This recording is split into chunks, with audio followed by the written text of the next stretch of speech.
19절에서 23절까지의 말씀입니다. 제가 봉독해 드리겠습니다. 이날 곧 안식 후 첫날 저녁 때에 제자들이 유대인들을 두려워하여 모인 곳에 문들을 닫았더니 예수께서 오사 가운데 서서 이르시되 너희에게 평강이 있을지어다. 이 말씀을 하시고 손과 옆구리를 보이시니 제자들이 주를 보고 기뻐하더라. 예수께서 또 이르시되 너희에게 평강이 있을지어다. 아버지께서 나를 보내신 것 같이 나도 너희를 보내노라. 이 말씀을 하시고 그들을 향하사 숨을 내쉬며 이르시되 성령을 받으라.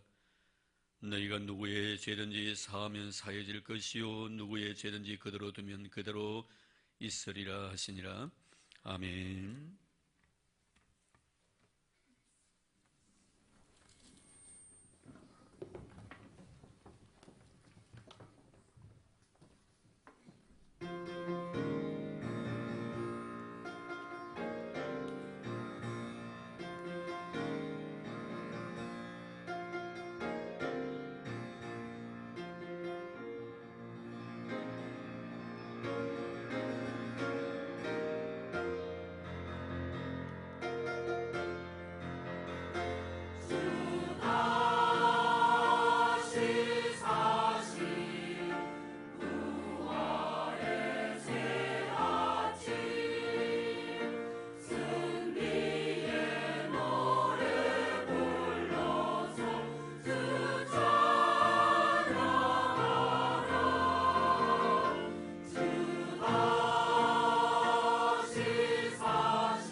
네, 감사합니다.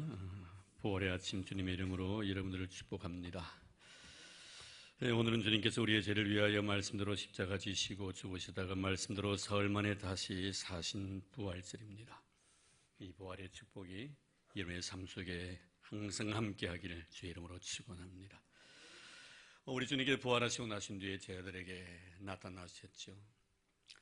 그때 제자 중에 한 사람이었던 도마가 그 자리에 있지 아니했습니다.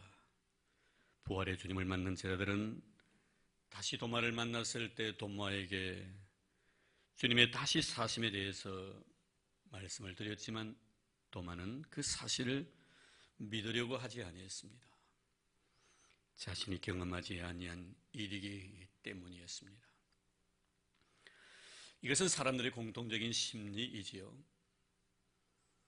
다른 사람이 경험한 사실을 자신이 경험하지 아니했다고 해서 그것을 사실로 받아들이지 아니하려는 것입니다. 심지어 자신에게 이르는 사실도 사실로 받아들이지 아니하려고 할 때가 참 많습니다.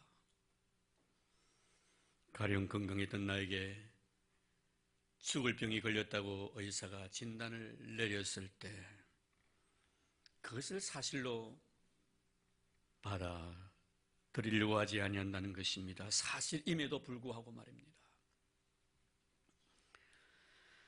나는 나를 잘 알고 있습니다. 내가 하나님 앞에 죄인됨을 말입니다. 이거 사실이거든요.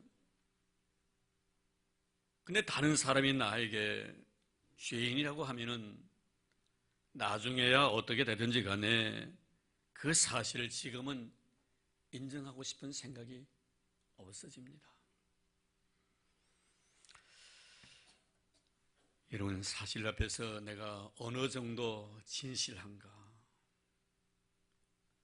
그 사실을 내가 얼마만큼 사실로 받아들이냐에 의해서 진실이 성립되는 것 아니겠습니까? 사실을 사실로 받아들이지 아니하는데 어떻게 그게 진실이 될 수가 있겠나 이 말이에요. 사실을 사실로 받아들이는 것은 진실입니다. 여러분 어떻습니까? 여러분 자신에게 얼마나 진실하며 나에게는 많은 사건들 앞에서 내가 얼마나 진실한가? 세계적인 영국의 역사학자인 아놀드 토인비는 말합니다.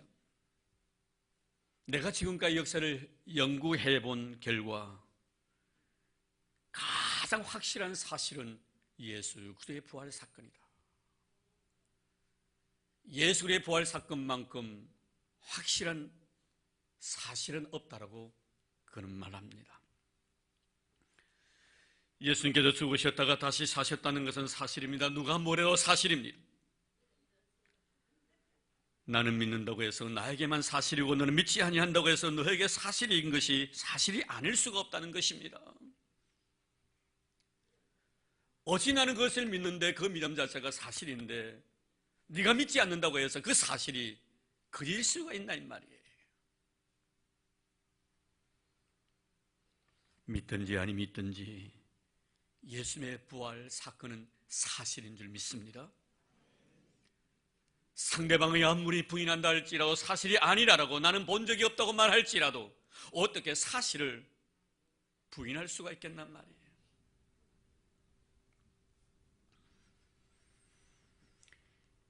예수 그리스도의 부활 사실, 이 사실 앞에 그 사실을 사실로 받아들이는 진실함이 우리 모두에게 있기를 주의 이름으로 축복합니다. 오늘 본문의 배경은 이러합니다.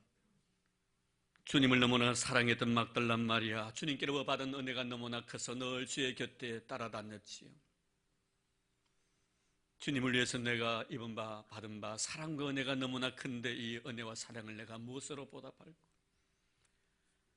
죄 많은 나를 사랑해 주시고 죄의 자녀 삼아 주신 그 은혜 잊지 못해서 고가 향유 깨트려 주의 머리에 붓고 흐른 눈물로 주의 발등을 씻겨 주었던 이 막달라 마리아, 제 앞에 섰던 주님께서 십자가 지시는 그 사건 앞에서 한없이 눈물을 쏟습니다. 그리고 십자가에서 마지막 돌아가시면서 말씀하신 7마디도 기억하고 있었고, 그리고 그 십자가 현장에서 주님의 죽으심을 확인합니다. 그리고 주님께서 묻혔었던 아리마대 요셉의 그 무덤도 확인을 합니다. 그리고 주님이 죽으시고 나신 뒤에 3일이 지난 오늘 말하면 바로 주일입니다. 오늘입니다. 아무도 일어나지 않는 꼭두 새벽, 아마 이 막달라 마리아는 밤새껏 잠 한숨 자지 못했던 것 같습니다. 이 안식이 지나고 나면 내가 그토록 사랑했던 우리 주님의 무덤을 내가 제일 먼저 한번 가봐야지. 그 새벽 미명에 그는 주님이 묻혔던 그 무덤가로 달려갑니다. 근데 순간적으로 막달라 마리아는 굉장히 놀라게 됩니다. 왜? 무덤을 막고 있던 돌이 없어졌기 때문입니다. 너무 슬퍼서 밖에 울고 있었습니다. 그런데 그 안에 천사 두 사람이 막달라 마리아에게 이렇게 말합니다. 어찌하여 우느냐? 어찌하여 너는 슬피 울고 있느냐? 누군가가 내 주님을 옮겨다가 어디에 두었는지 알지 못해서 내가 이렇게 울고 있습니다. 이 말이 끝나다 부활하신 주님이 마리아 뒤에서 마리아에게 또다시 마리아 이름을 부릅니다. 여자여 어찌하여 울며 누구를 찾느냐고. 그러나 마리아는 그분이 죽었다가 다시 살아나신 부활하신 예수님인 줄 몰랐습니다.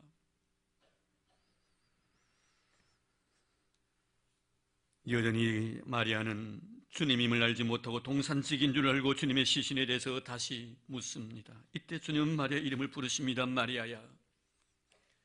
이 음성을 듣는 순간 마리아는 우리 예수님이신 줄 알았습니다. 라보니, 선생님. 그래, 죽었다가 부활한 나야. 이 소식을 내 산 형제들에게 제자들에게 빨리 가서 알려주라고 했습니다. 마리아는 열심히 뛰어가서 그 사실을 제자들에게 알려주었습니다. 그러나 그 제자들은 부활한 이 사실에서 들었기만 들었지 믿지 못하고 여전히 그들은 두려움에 떨며 한 곳에 모여 어찌할 바를 알지 못하고 있을 때 주님은 부활하신 그 모습으로 그들의 중앙에 서셨습니다. 그리고 오늘 말씀을 주십니다. 왜 부활하신 주님께서는 이 제자들에게 나타나셨을까? 오늘 말씀 속에 그 분명한 답이 있습니다. 19절 말씀 보겠습니다. 이날 곧 안식후 첫날 저녁 때에 제자들이 유대인들을 두려워하여 모인 곳에 문들을 닫았더니 예수께 오사 가운데 서서 이르시되 너에게 평강이 있을지어다. 너에게 평강이 있을지어다. 주님 이 말씀을 세 번이나 하십니다. 21절 말씀 여전히 너에게 평강이 있을지어다라고 말씀합니다. 또 쭉 내려가보면 26절 말씀에 보아도 평강을 선포합니다. 평강을 주시기 위해서 주님은 부활하셨다라고 말씀합니다. 왜 평강을 주십니까? 지금 본문 말씀에 보면 제자들이 유대인들을 두려워하여 모인 곳에 문들을 닫았더니 문이 하나가 아니었다는 것을 알 수가 있습니다. 너무나 두려워서 주님의 십자가 위에서의 죽으심의 사건을 목격했던 그들, 자신의 생명을 두려워한 나머지 문이라고는 문을 다 닫아두었다는 것, 잠가두었다는 것입니다. 무엇에 대한 두려움입니까? 죽음에 대한 두려움인가? 죽음에 대한 두려움 때문에 그런 문을 닫고 지금 두려워하고 있는 겁니다. 이래 주님께서는 그들 속에 들어가셔서 평강을 선포하십니다. 그렇습니다, 여러분.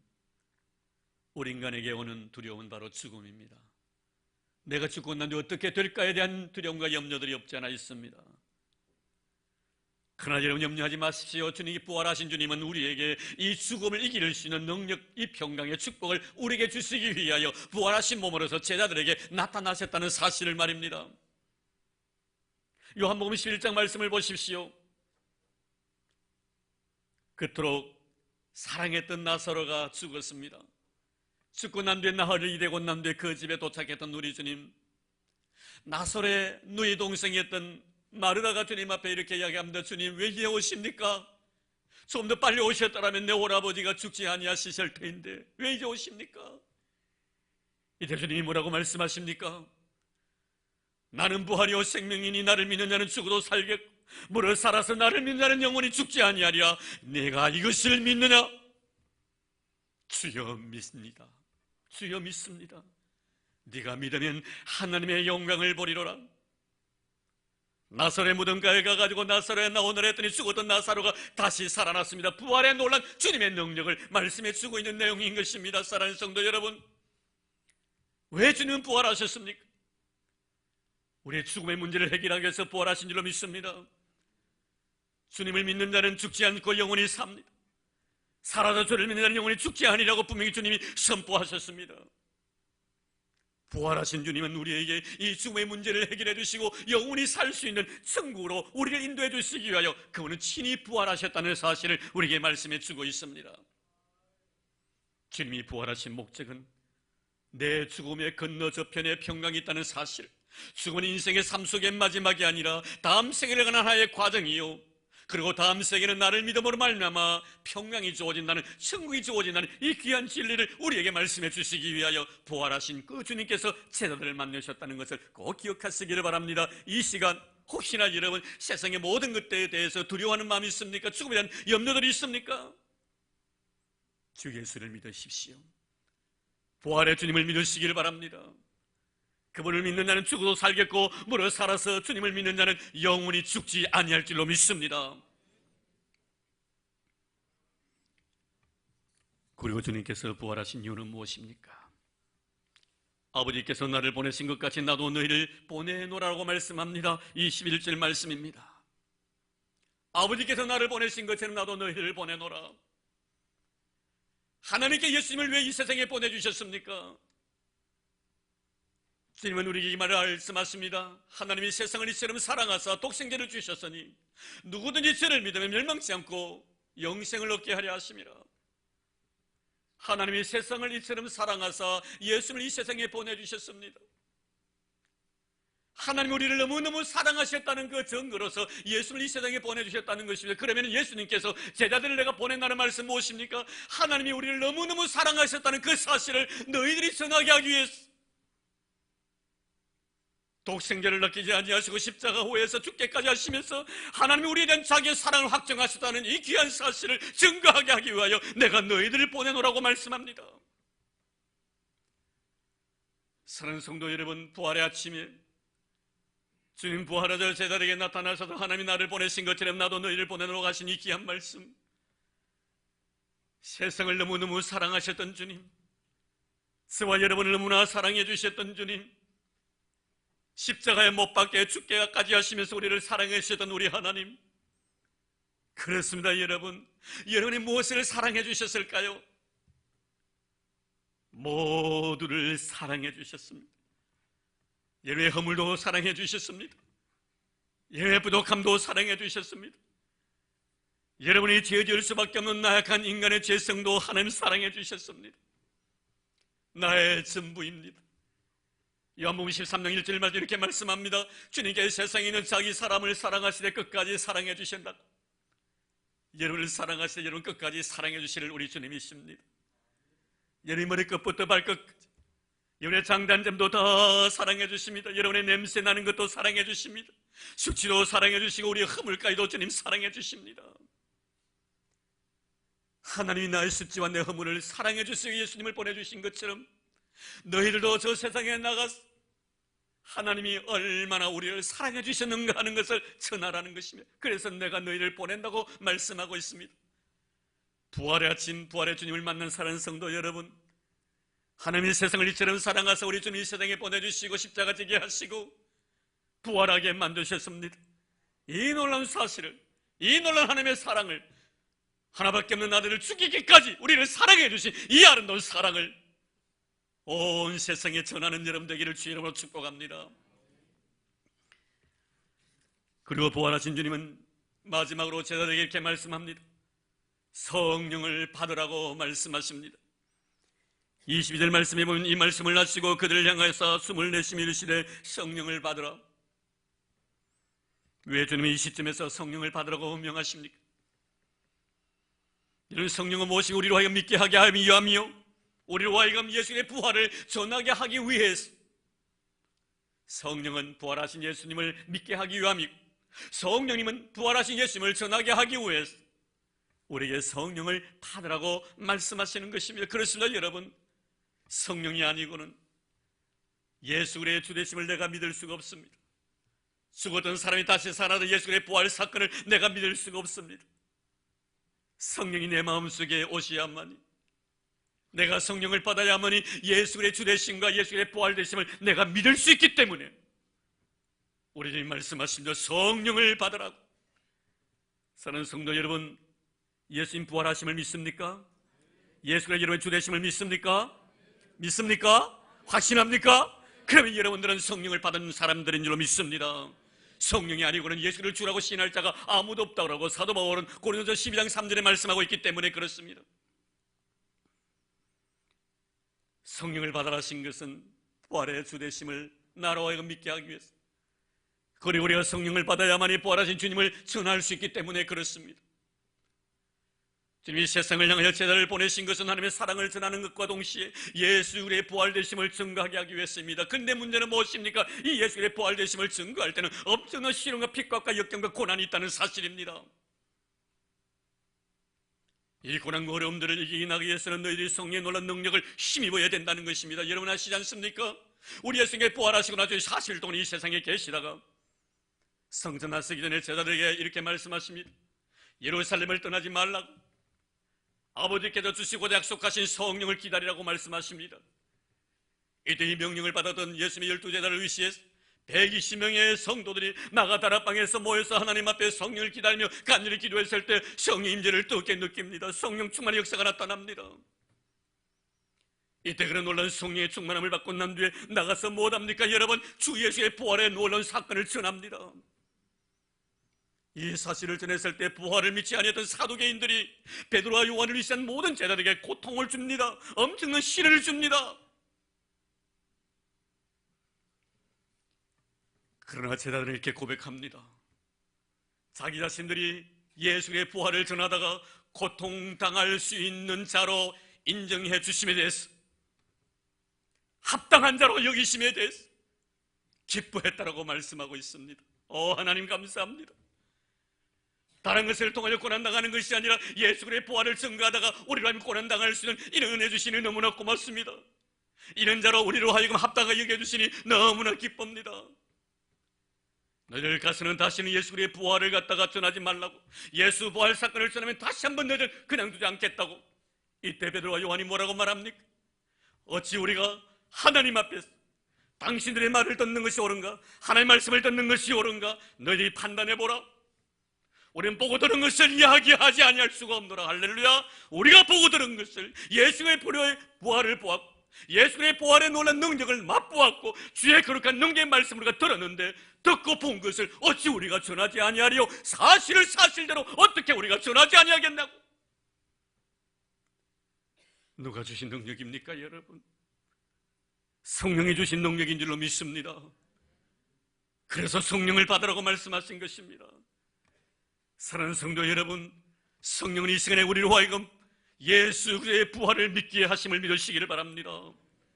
성령은 우리로 하여금 부활하신 예수 그리스도를 전할 수 있는 능력을 공급하시는 분이심을 믿으시기를 바랍니다. 부활의 아침입니다. 주님은 우리에게 부활하시고 나신 뒤에 제자들을 찾으신 것처럼 이 시간에 저와 여러분 곁에 부활하신 우리 주님이 계신 줄로 믿습니다. 왜 부활하신 주님께서 여러분을 찾으십니까? 오늘 말씀을 통하여 만나주십니까? 예배를 통하여 만나주십니까? 찬양을 통하여 감격스럽게 만드십니까? 기도를 통하여 예수의 임재를 느끼게 만드십니까? 성찬 예식을 통하여 하나님의 살아계심을 우리로 하여금 왜 느끼게 만드십니까? 사람이 한 번 죽는 것은 정말 이치지만 죽고 난 뒤에는 분명히 심판이 있다. 선을 행한 자는 생명의 부활로 나올 것이요 악을 행한 자는 심판의 부활로 나오리라. 예수 믿는 사람은 죽음을 두려워하지 않고 죽음 그 건너편에 영원한 천국이 있다니 평강의 복을 주시기 위하여 부활하신 주님께서 여러분을 찾아주신 줄로 믿습니다. 부활하신 우리 주님을 믿는 사랑하는 성도 여러분, 그 주님이 곁에서 여러분에게 말씀하십니다.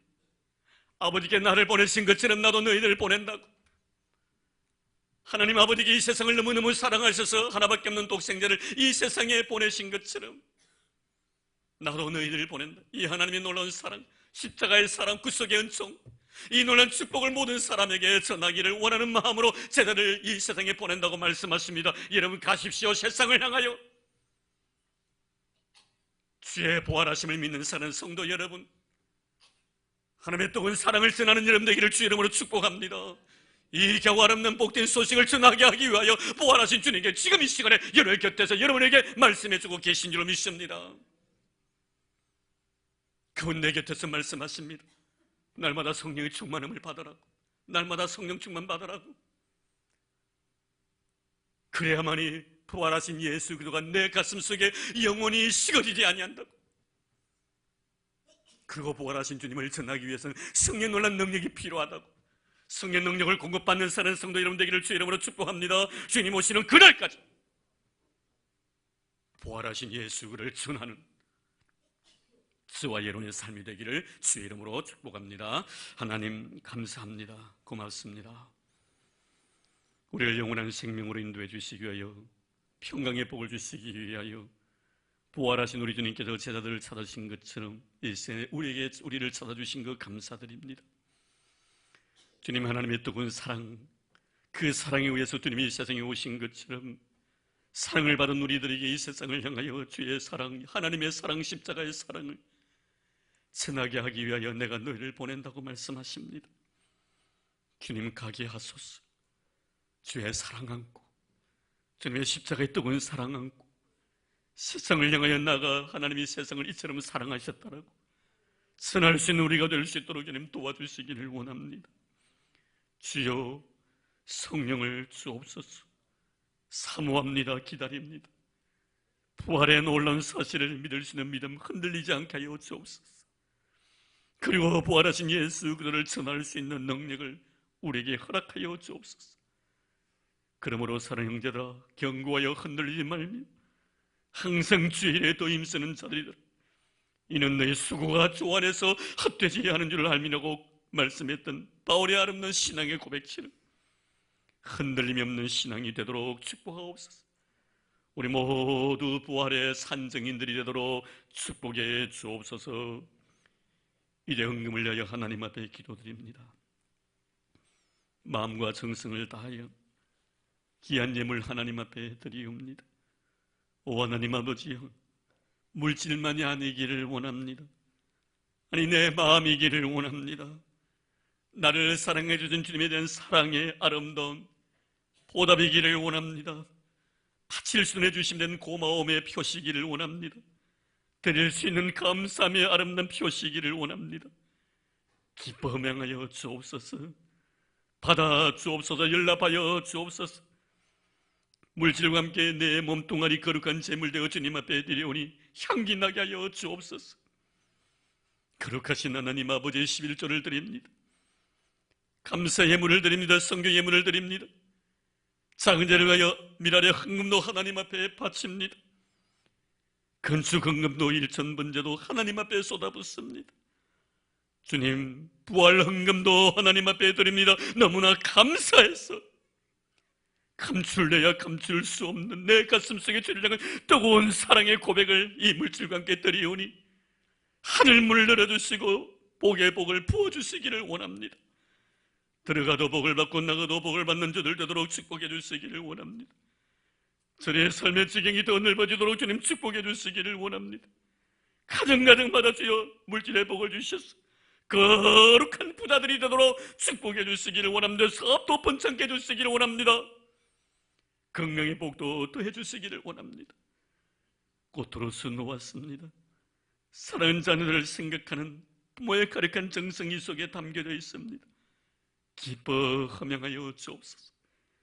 뿔뿔이 흩어져 있습니다. 주님, 어디서 무엇을 놔도 하나님 앞에 격에 쌓임받는 믿음의 자녀들이 되기를 원합니다. 지혜와 총명과 명철도 해주시고 믿음의 대당부들이 되어서 하나님의 영광을 마음껏 펼칠 수 있도록 주님 도와주시옵소서. 어려운 일을 당하지 않게 하소서. 머리들 하나 상하지 않게 하소서. 그들이 가지고 있는 그리스도 안에서의 거룩한 비전이 꼭 이루어질 수 있도록 두 손 들어 축복하시고 항상 부모들의 기도와 간절한 눈물들 잊어버리지 않는 자식들이 되도록 주님 도와주시기를 원합니다. 그리하여 주의 귀한 종들이 받았던 이 아름다운 복보다 그리 더 많은 복을 받아 누리게 하시고 더 많은 은혜를 받아 누릴 수 있도록 두 손 들어 축복해 주옵소서. 그래도 향기가 가정에 흘러넘치도록 주님 도와주옵소서. 성성 다하여 드렸사오니 그 드림을 기억해 주시고 마리아의 꽃과 향유처럼 하나님의 마음에 감동이 되게 하여 주옵소서. 아버지 고맙습니다. 드릴 수 있는 주셨어. 하나님 아버지 감사합니다. 바칠 수 있는 복을 주셨어. 주여 차고 넘치는 복을 하나님의 거룩한 백성들에게 부어 주시옵소서. 만복의 거론 되신 예수님 이름으로 감사하며 기도드리옵나이다. 아멘.